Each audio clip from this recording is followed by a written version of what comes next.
সকলোলৈকে মই আন্তৰিক শ্ৰদ্ধা আৰু সেৱা জনাইছোঁ।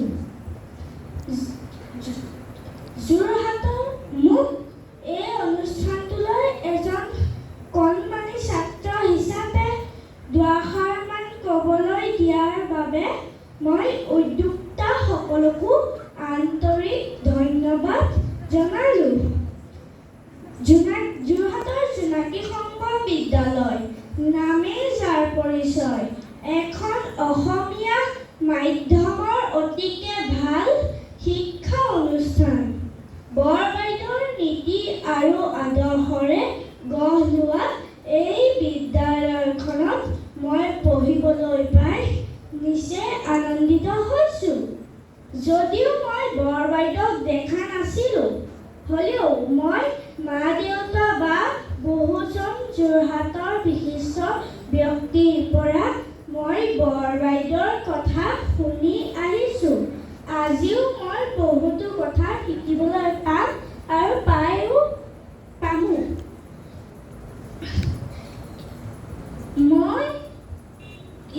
মই শিক্ষা জীৱন আৰম্ভ কৰিছোঁহে মাত্ৰ। মই ইয়াত বহুতো কথা জানিবলৈ জনা নাই। মই আৰু বহুতো কথা ক'বও পৰা নাই।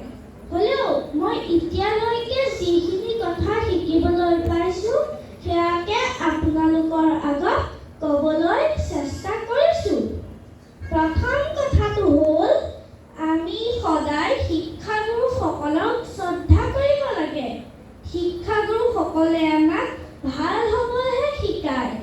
শিক্ষাগুৰুক শ্ৰদ্ধা কৰিলেহে আমি ভাল হ'ম সদায়। দ্বিতীয় কথাটো হ'ল স্কুলৰ নিয়ম নীতি।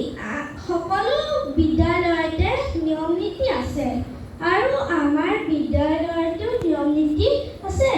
আমি সেই নিয়ম নীতি মতেহে কাম কৰি যাব লাগে, নহ'লে পিছত আমাৰ বহুত অসুবিধাৰ সন্মুখীন হ'ম। তৃতীয় কথাটো হ'ল বিদ্যালয়ৰ সাজপাৰ।